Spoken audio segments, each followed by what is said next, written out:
After Lizzie Borden's parents were killed in Fall River, Massachusetts in 1892, she became a prime suspect in their deaths. The crime has fascinated New Englanders for over a century. We find in the case a way to project our own fears and anxieties. It's one of the strangest true crime stories of all time, and we'll explore the gruesome history this week on Next from the New England News Collaborative. Plus, a new investigation finds one state's 911 system is falling short. I continue to see cases where I think that we could have saved people. That's driving me crazy. And how a rising pop star got her start in rural New England. I want to be addicted to my own songs. That's my goal when I write my songs, is I want them to be just like, have to play it again, have to play it again. It's bubblegum pop. You have to chew on the bubblegum, and then when it loses its flavor, you put another piece in. It's Next.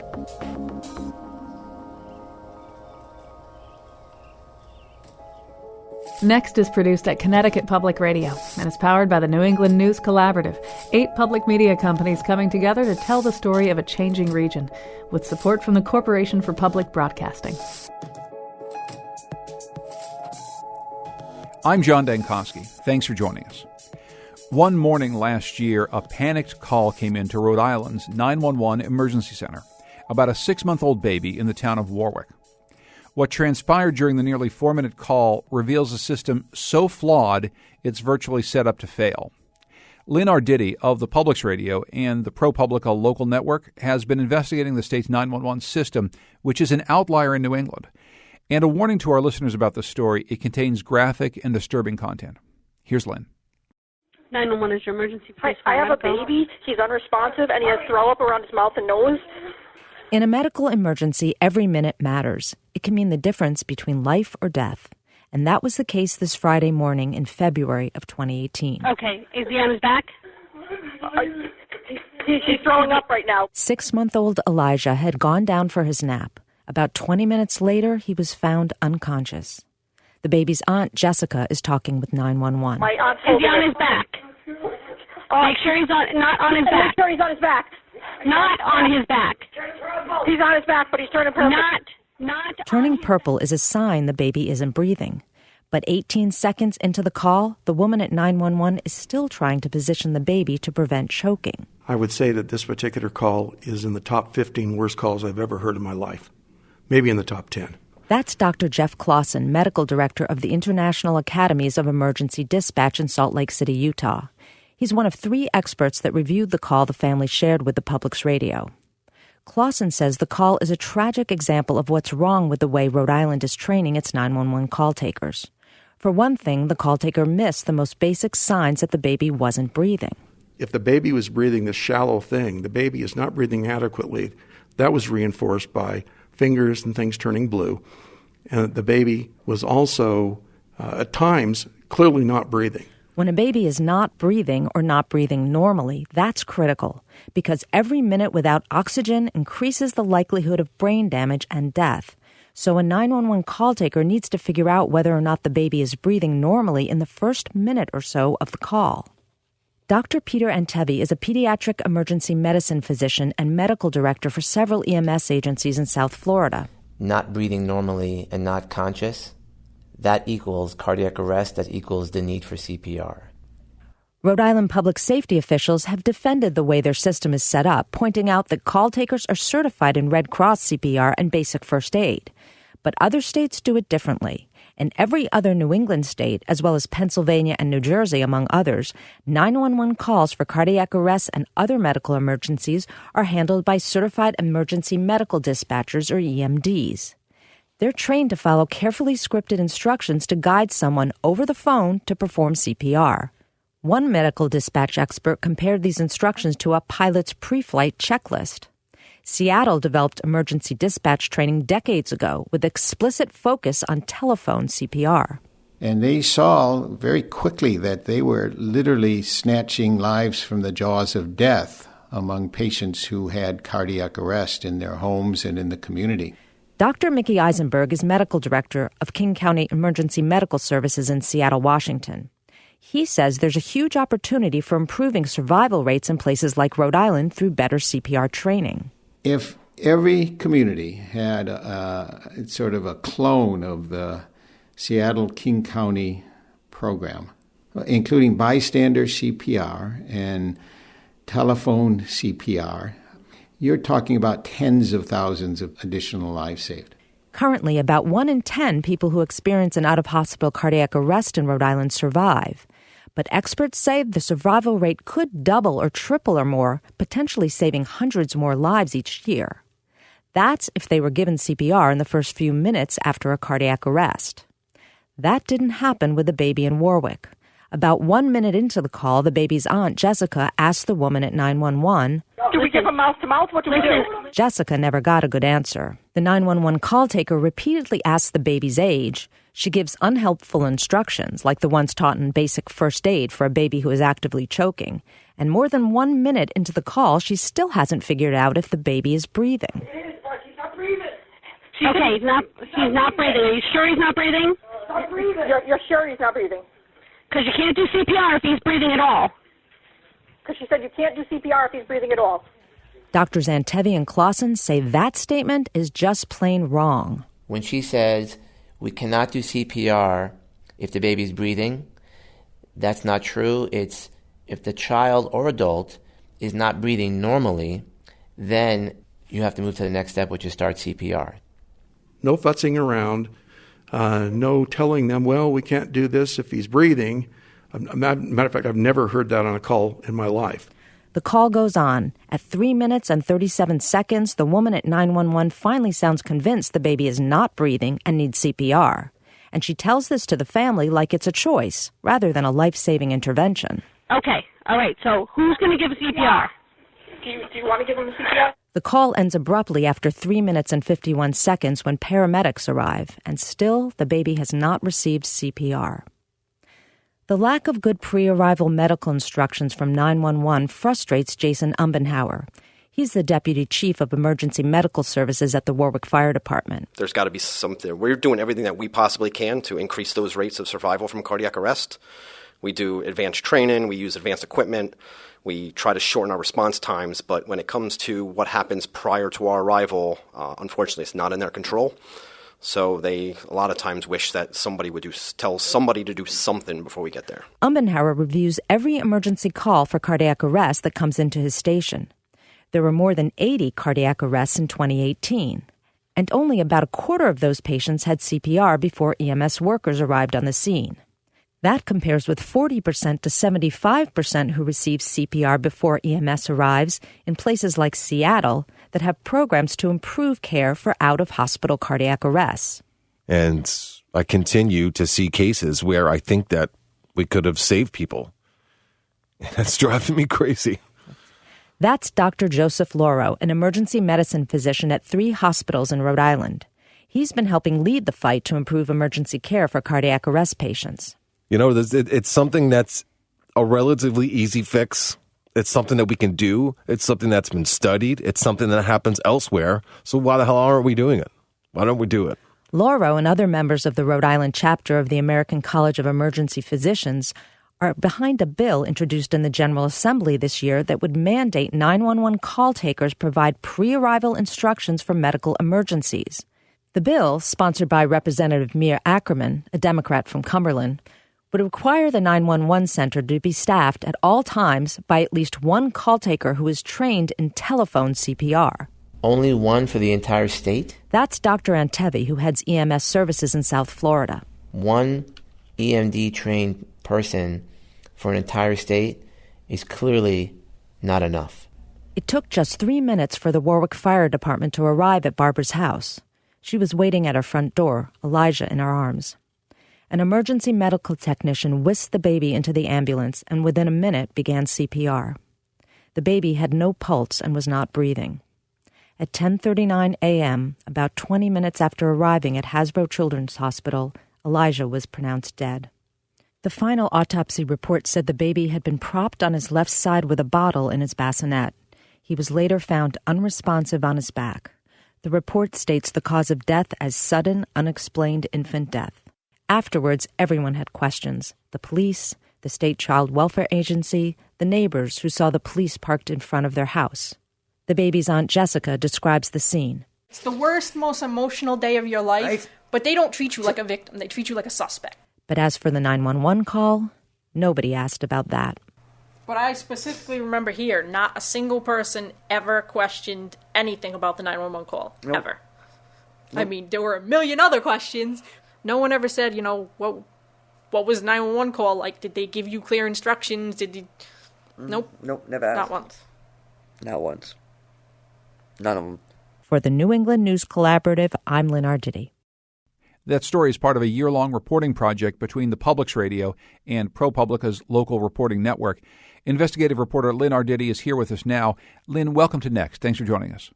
Hey, thanks for having me. Since you filed that story, you reported that doctors and EMS leaders are calling for changes to the 911 system in Rhode Island. Tell us a bit more about what's going on there. Sure. Well, the frustration is really palpable among first responders. The director of Emergency Medical Services in East Providence, Rhode Island, testified before a House Legislative Committee that time after time we've seen cardiac arrests that do not get CPR until after the rescue shows up. And an emergency medicine physician says that by the time patients arrive at the hospital ER, it's often too late. They've been without oxygen for 5 minutes or longer, and they're severely brain damaged and often don't live. My goodness. So they're looking for changes. Now, you've reported that the staff from the Department of Public Safety in Rhode Island is traveling to New Hampshire to examine the system there. What about New Hampshire are they interested in? What are they looking at? Well, New Hampshire 911 call takers are certified in what's called emergency medical dispatch, and that includes training in how to deliver CPR instructions by phone. And New Hampshire's 911 center is similar to Rhode Island's 911 center in that those people who work there do not dispatch any police, fire, or rescue services directly. Both Rhode Island and New Hampshire's 911 center call takers contact the local police, fire, or rescue dispatcher in the community where the emergency is, and that local dispatcher then sends the appropriate equipment and personnel. So they're similarly set up. Just to make sure our listeners understand that Rhode Island really is an outlier here. As you said in your story, all the other states in New England, except for Rhode Island, the calls are handled by people certified in emergency medical dispatch. So this really would be a big change for your state. That's correct. Yes, all the emergency medical calls in every other New England state except for Rhode Island are handled by people who are certified in emergency medical dispatch, or EMD.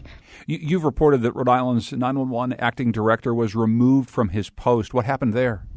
Well, in reporting the story, I contacted the Rhode Island State Police to find out what Gregory Scungio's Red Cross certification was. He was the acting director.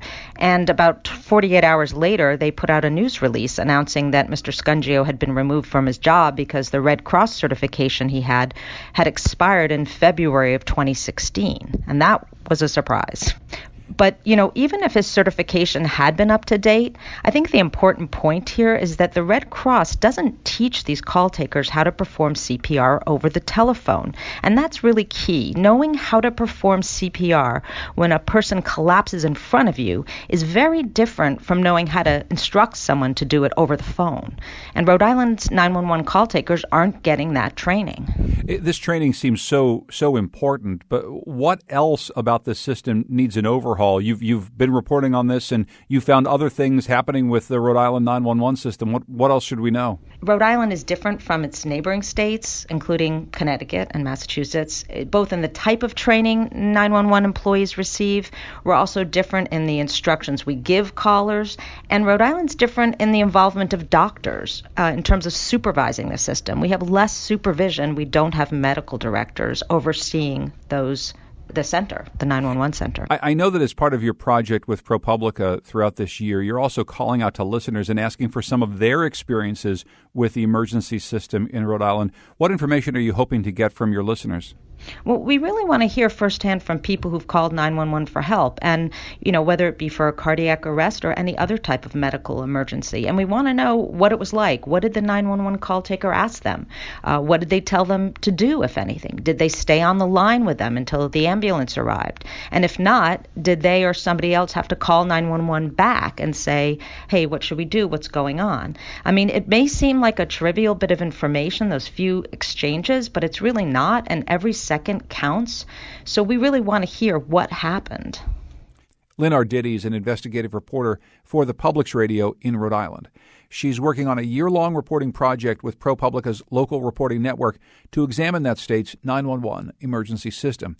And if you've made a 911 call in Rhode Island or been the subject of one, let them know. Go to ProPublica.org/Rhode Island 911 or send an email to Rhode Island 911 at ProPublica.org. One very important part of the 911 system is the rapid response of emergency medical services, or EMS. But in rural parts of Vermont, fewer people are volunteering to staff ambulances. Costs are going up and services are getting harder to deliver. VPR's Howard Weiss-Tisman has been reporting on this issue, and he joins us now. Howard, welcome back to Next. Thanks for joining us. Hi, John. Thanks for having me. You recently reported that small towns are considering closing or merging EMS, largely due to a lack of volunteers. What's going on? Well, the issue has been going on for a few years, but a lot of people say the challenges facing EMS companies are really reaching a tipping point. Now, in Vermont, we have a patchwork of all volunteer and part volunteer and even some fully paid staff at our EMS and ambulance companies. And for those ambulance services that rely on volunteers and even those that pay something, there's just not enough bodies, especially in our most rural towns. Vermont has some real demographic challenges. Young people are leaving, and the rest of us are growing older. And these ambulance services can't fill their open slots. The town of Cabot is way up in the Northeast Kingdom, and Andy Luce has been working there for more than 30 years. And this is what he told VPR about the problem they've been having with staffing. We got a bunch of people we trained. They went to other services or moved out or went to college, didn't come back, or went to the service and didn't come back. So at town meeting earlier this month, Cabot voted to shut down its full-time ambulance company and put some money aside to contract with a nearby service. And the town also set up a committee to try to come up with some long-term solutions. So a lack of young people who want to get into this business, that's a part of it. But it seems it's becoming harder and more expensive to become a volunteer. Tell us more about that. Yeah, that's right. There are many more requirements now than there were 10 or 20 years ago. EMS crew members have to be certified, and they have to get their credentials updated every few years. This costs money and it takes time, and EMS directors say that makes it even harder to convince people to join, even when they can track down someone who has interest and time to serve. So what are some of the other issues that ambulance services across the state are facing right now, Howard? Well, insurance and federal reimbursements don't really cover what it costs to drive out, again, especially in rural regions where ambulances might have farther to travel. Rural areas are serving aging and low-income residents who tend to be sicker, so call volumes are up statewide.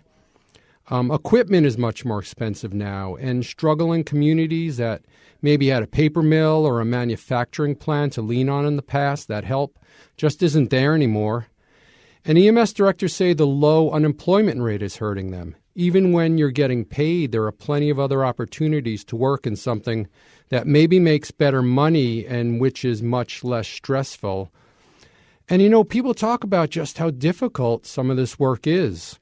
Traveling out to treat your neighbors and coming face-to-face with mental health issues, abuse, and opioid overdoses, and seeing some tough living situations. It's tough work. So there are a lot of challenges out there. Yeah, so with the challenges for staffing EMS and some of the financial problems you've talked about, are we actually seeing some problems in response time? Is it harder for Vermonters who call 911 to get the services that they expect? Yeah, so what we're seeing is that as more companies close or reduce their service, it puts a strain on the whole system. Ambulance and fire departments rely on a mutual aid system, and when one town needs help, they can call their neighbor. But as towns struggle more and more, it's just harder to back each other up, again because there are fewer bodies. A recent report found that response times, especially in the rural areas, inched up last year. And when you're dealing with life and death situations, a few minutes here and there really make a difference. So we are seeing an impact right now from this problem. So what is the solution? What are people telling you? Well, it's tough, and that's what has people so concerned right now, is that there really isn't an easy fix to all of this. Vermont and some of the other New England states are trying to figure out how to get more young people to live in rural areas. There's some talk of asking the state to cover the licensing and training costs or maybe help out with low reimbursement rates, but there's not a lot of money floating around Montpelier right now. Gwyn Zakoff is with the group Vermont League of Cities and Towns, which is a statewide lobbying organization that advocates for municipalities in the State House. And Zakoff says we're at a critical point now, and we need to start looking at the problem from a system-wide perspective. And it has to come from the state level as saying, okay, this is the priority, and we need to talk about regionalization and how to get there. It's just not going to happen at the local level until it either gets to a crisis mode or you have direction from the legislature. Last year, lawmakers asked for a report which came out earlier this year, and it found that almost 80% of those that responded say it's hard finding volunteers and staff.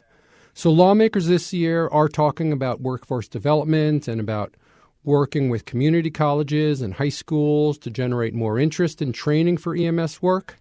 Some towns are putting reserve funds away or agreeing to pay stipends or even bringing on paid staff for the first time, but I think, unfortunately, we'll probably see more ambulance and EMS companies shutting down before any real changes are put in place. Howard Weiss-Tisman is VPR's reporter for Southern Vermont and the Connecticut River Valley, and you can find links to his reporting at nexttonewengland.org. Howard, thanks as always for joining us. I appreciate it. You're welcome, John. Coming up, how a pop star who made a splash at South by Southwest got her start in rural New England. But first, the strange tale of Lizzie Borden. It's next.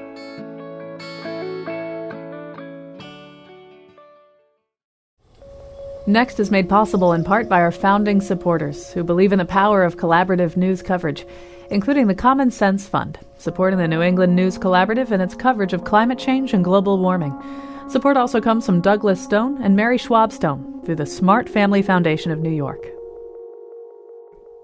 In 1892, in Fall River, Massachusetts, Andrew Borden and his wife Abby were found dead in their home, hacked to death. A short time later, Andrew's daughter Lizzie was arrested for their murders.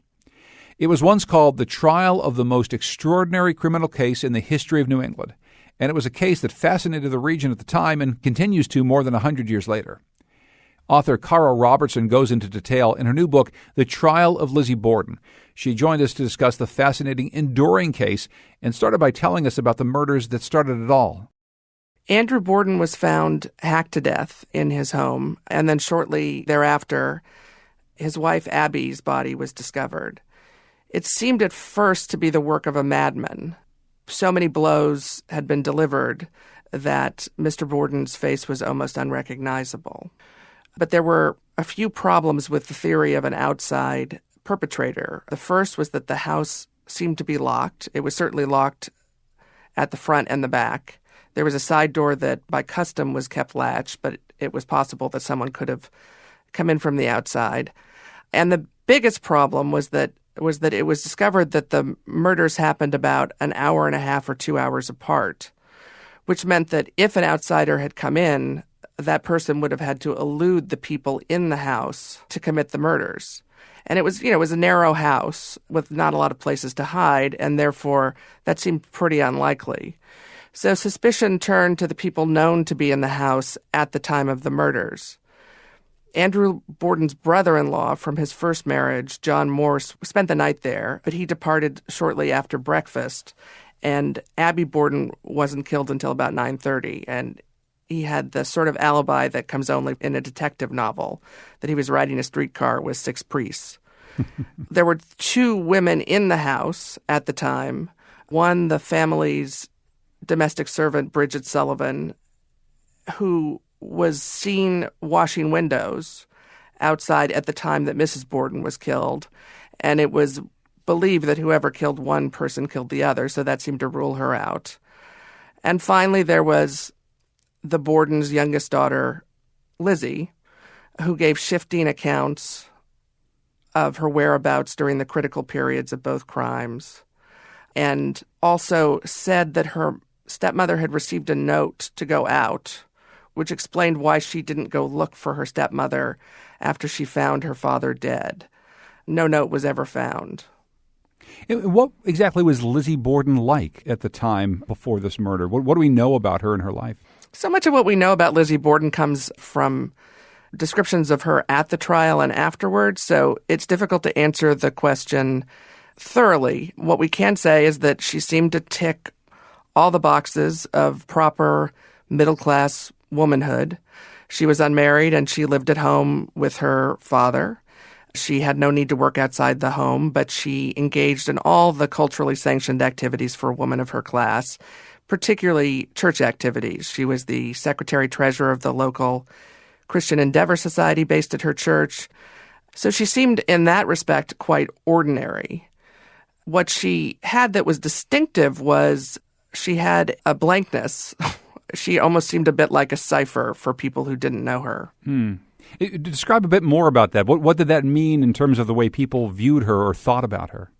That meant that at the trial, what was noted was her extraordinary self-possession, that she seemed to be, as one reporter put it, the most unconcerned person in the room. And people who were sympathetic, particularly the journalists from out of town who were sympathetic, tended to view that as an inborn dignity that was consistent with the mark of a true lady who shows American grit in the face of an unjust accusation. And those who were less sympathetic or were suspicious of her thought that it showed a coolness. She was in fact referred to as the Sphinx of coolness that seemed almost masculine and therefore consistent with premeditated murder. So she is arrested for this crime, and the majority of your book is about this fairly extraordinary trial. What should people know about the story of how it came to be that Lizzie Borden was accused of these crimes? It became clear that the Bordens were not a normal family, that it was a house full of seething discord, and there was an implacable dispute between the younger and older Bordens over money and property. And that was enough to puncture ideas about criminality at the time, which would have made it very unlikely for someone like Lizzie Borden to have committed the crimes. It was also discovered that she tried to buy prussic acid the day before the murders, which suggested that she had planned to do this.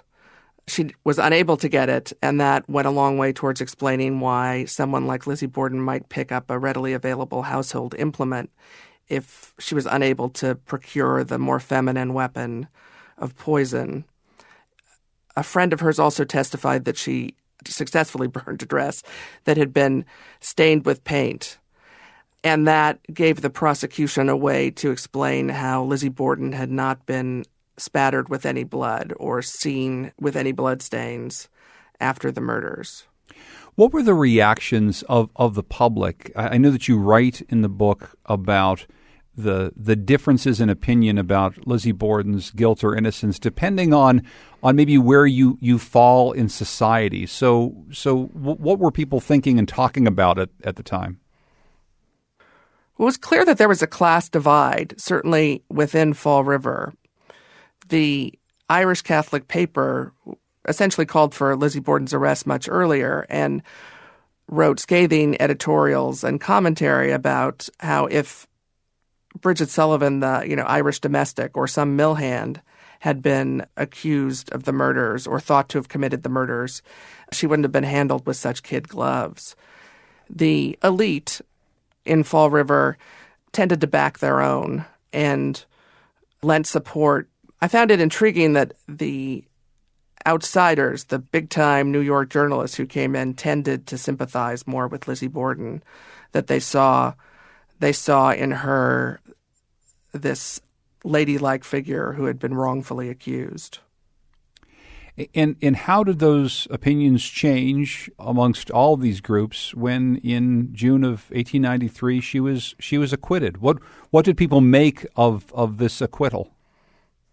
There was a huge celebration at the time. Local reporters said that cheers could be heard from a mile away, and crowds thronged to greet and cheer the former defendant, Lizzie Borden, when she left the courthouse with her hand on her lawyer's arm.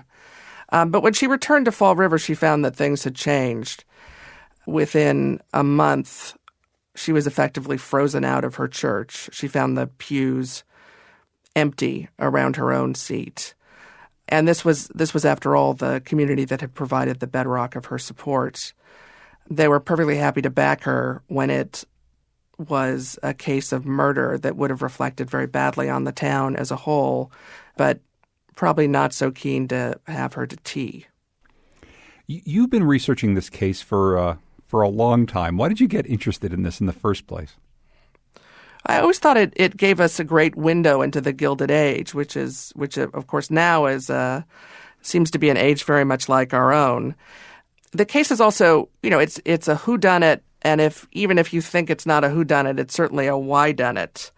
And I thought it combined much of the interest of a locked room mystery, where it seems like almost an impossible crime on some level.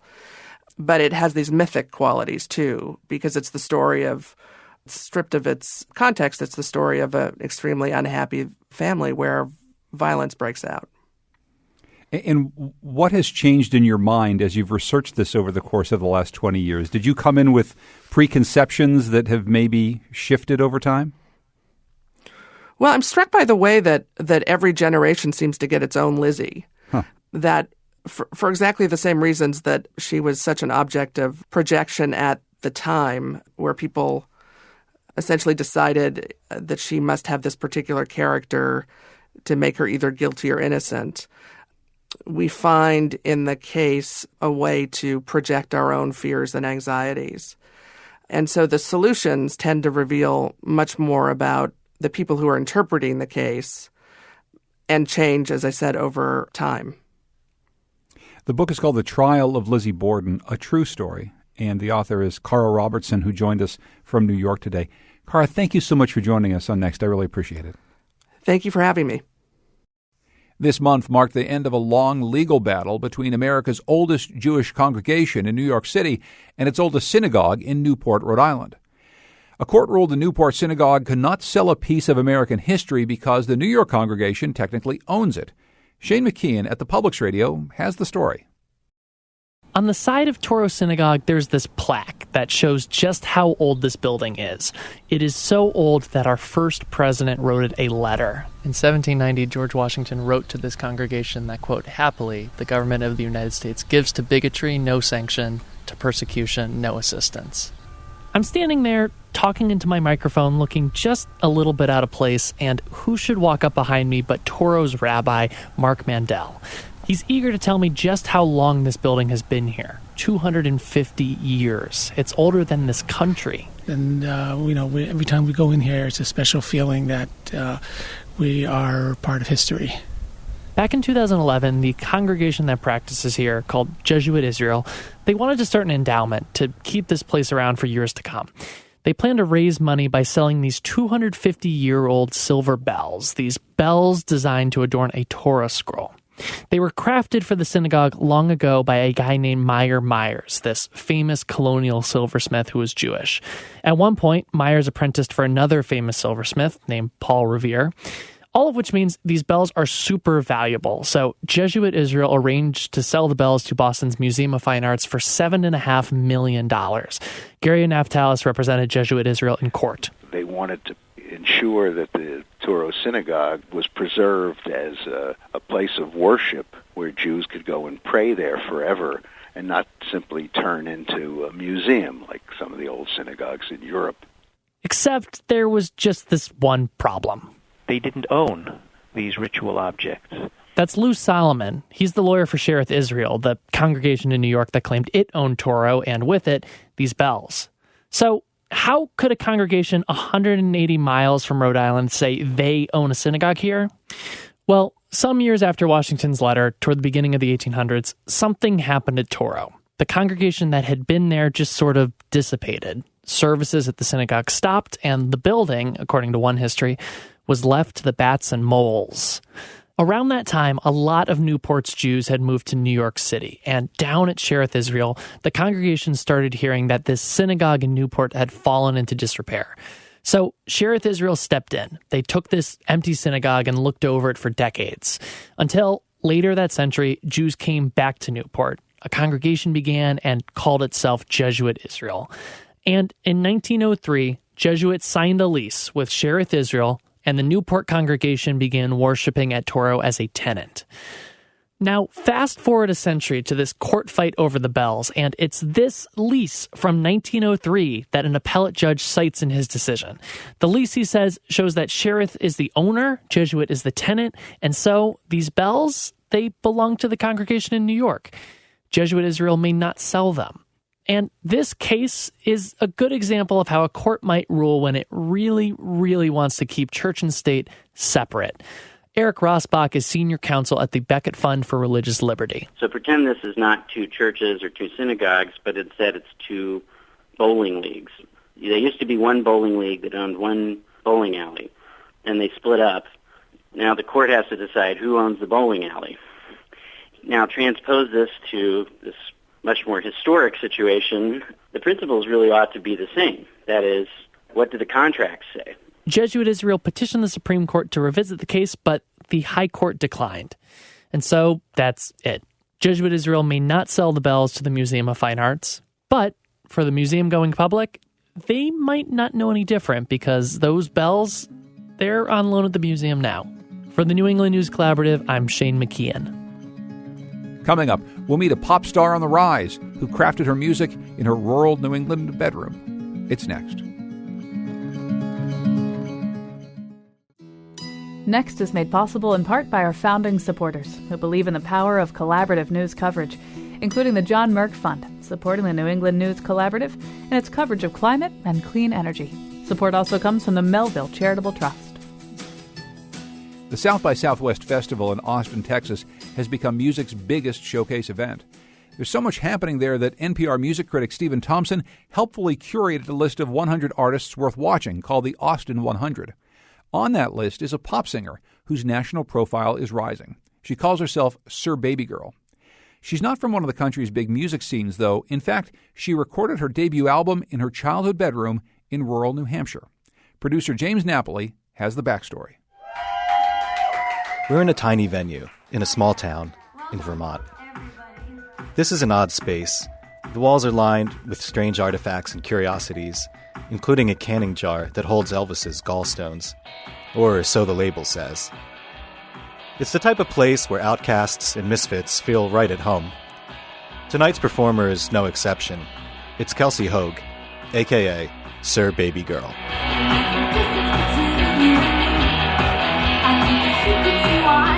She's wearing a backwards bubblegum pink ball cap and shiny silk robe. She cradles the mic close to her mouth. Her lips are painted cornflower blue, the same as her eyeshadow.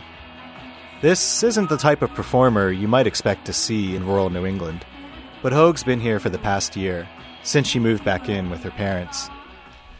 This is my childhood bedroom, and I guess it still is because I'm still a child and it's still a bedroom. Her space is half bedroom, half music studio. The lavender walls are covered in ticket stubs, musical theater flyers, photos of female pop idols, awkward middle school portraits. There are instruments everywhere. We got an acoustic guitar, we have an electric guitar, which I bedazzled. Well, my first instrument was saxophone, alto saxophone, because of Lisa Simpson, and then bass, because I wanted to play Maxwell's Silver Hammer. Hogue took up singing as a teenager and dreamed of becoming a Broadway star. She studied theater in Boston, but that didn't work out. So she moved to Chicago to be a stand-up comic. That didn't work out either. Then she got fired from her job and sunk into depression. But out of these failures, she wrote a song called Heels. It's super catchy. I kissed your mouth and forgot what it sounded like. Hounds in the wasted light. She posted it on SoundCloud and Instagram. Lots of people liked it, including her family back in New Hampshire. I got a call from my brother one day, and he was just like, "You should move home. You need to do your music." And I was like, "I think you're right." At that point, she realized she really did want to make music, but didn't have the money or support to do it in the city. So she moved back home. I'm running home with my heels on my head, and everything that you said. She set up this studio and taught herself how to record and produce her own tracks. The style is a mixture of musical theater, absurdist comedy, and pop. I want to be addicted to my own songs. You know, that's my goal when I write my songs, is I want them to be just like, have to play it again, have to play it again. It's bubblegum pop. You have to chew on the bubblegum, and then when it loses its flavor, you put another piece in. But the songs are more than empty calories. For Hoag, they're an expression of her identity as a non-binary, bisexual person. I identify with being a girl, but I also identify with being a boy. I feel like I am a girl and a boy. So I use she, hers, her as my pronouns. So like, Sir Baby Girl, she's over there. Or I use they, them, theirs. So like, Sir Baby Girl, they're over there. Or I've started using he, him, his. Sir Baby Girl, he's over there. For me, like, each pronoun feels affirming. You can hear these themes in many of her songs, like the tracks Flirting with Her, Pink Light, and Cheerleader. I'm just like obsessed with gender extremes and gender expression extremes, so I love that cheerleaders are extremely feminine and extremely masculine. I want to fall like a cheerleader. For the record, there were no cheerleaders in her high school. Still, the teenage experience looms large in Hoag's music. I feel like I'm going back and queering my growing up experience. Like, I wasn't out. I didn't even know I could be. And in high school, Hoag could see her peers every day. Now, it's not so easy. Most of her friends have moved away. She's isolated. That was something that I knew going into moving back here for a year. I was just like, that's the sacrifice I'm going to make, is like, I'm not going to have a traditional social life of someone in their 20s, I guess. So she goes online, where she's built an active following on Instagram. She shared her music there, which actually caught the attention of an indie label. Now Hoag has a deal with Father-Daughter Records. It's a huge step, but still no guarantee that she'll be a star. So she keeps hustling. All I want to do now is just play live and tour it and tour it and tour it and like be around humans again. And she has another dream. Honestly, I really want backup dancers. Like, it's not a joke. This is not a drill. I really want 2 backup dancers. They're all dancing and they're all free. I was once them, but now I freeze when someone approaches. And I think I might know them, and no one knows the difference from my laughter and my screams when everyone around me's 20 shots under the sea. One of her biggest supporters is Matt Mazer. He's booked her at a few local shows. He's seen hundreds of artists play here, but when he saw Sir Baby Girl take the stage for the first time, she stood out. You can really tell that Kelsey wanted to make that leap and has been putting a lot of time and effort into preparing for that. It's so magic to see it happen. It seems like she's inspiring a lot of people to be who they are and be okay with that. That's Hannah Hoffman, a performer and Hoag's close friend since high school. It's hard enough to just exist as a human. So it's like really cool to have somebody help you feel like what you're doing and who you are is justified and important.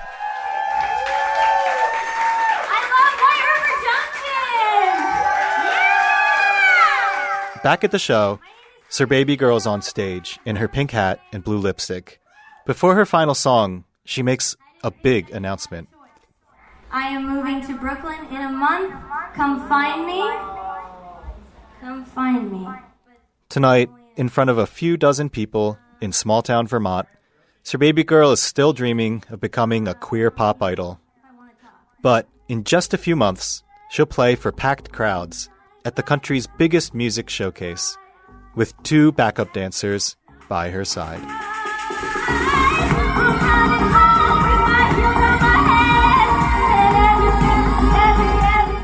For the New England News Collaborative, I'm James Napoli in White River Junction, Vermont.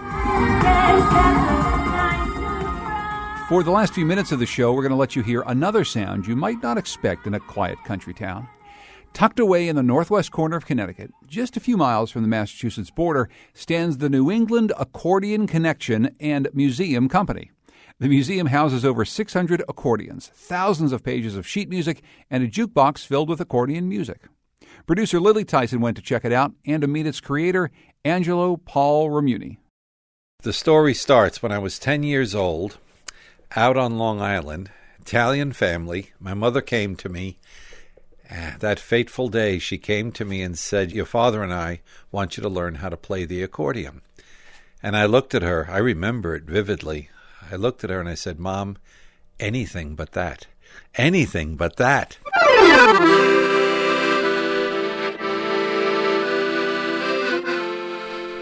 So for about 7 years, maybe almost 8, I took lessons, played in a band, competitions, and high stress, and learned how to play. But when I was going to Fairfield University, I put that thing back in the closet, and it stayed there for 42 years.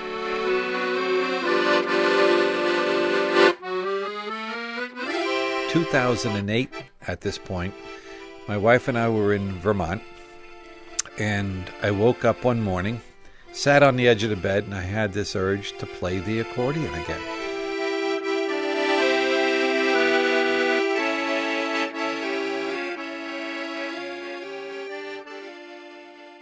The museum got opened in October 2011, and we had about 100 accordions, and it just started.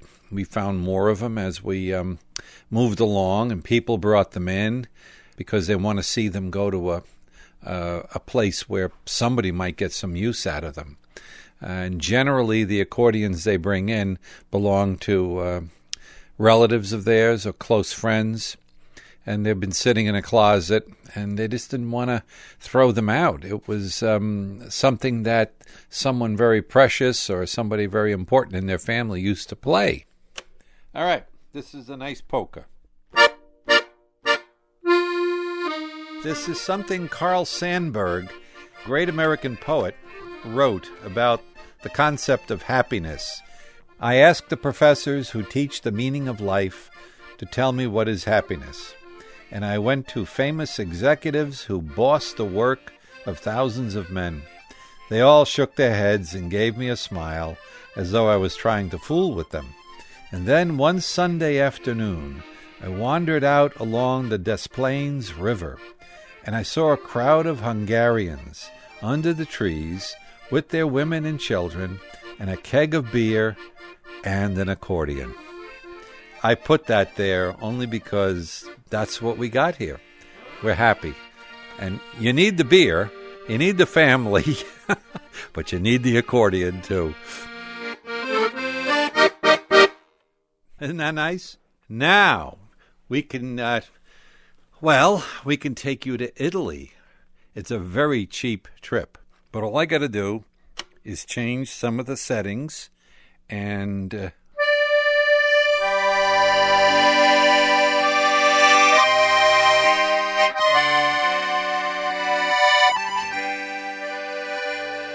Even the people that don't want to be here, they're here because a spouse, a friend dragged them along, they smile, they giggle, they just shake their heads, but everybody's laughing, smiling.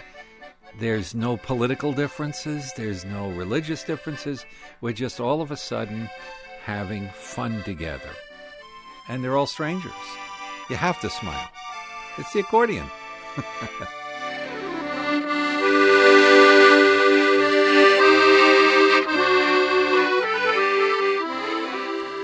That story was produced by Lily Tyson.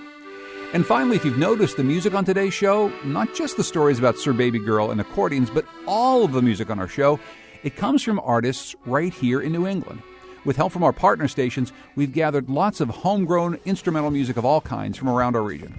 If you've got music you'd like to have featured on our program, or you'd like to let us know about a favorite artist, drop us a line. It's next@ctpublic.org. We'll make sure to give you credit, and we're building New England playlists to share with you, too. You can find our show wherever you get your podcasts. Just search Next New England. And if you like what you hear, be sure to rate and review us on iTunes. You can also follow Next on Facebook and Twitter at Next New England. Our program is produced by Lily Tyson. The digital producer is Carlos Mejia. The executive producer is Katie Tolarski. We had help this week from Chris Albertine and Paul Roost. Our music this week is by Todd Merrill. Goodnight Blue Moon, Wise Old Moon, and Njimali. The New England News Collaborative is powered by the Corporation for Public Broadcasting. Connecticut Public Radio, Vermont Public Radio, New Hampshire Public Radio, Maine Public Radio, New England Public Radio, WBUR, WSHU, and the Publics Radio.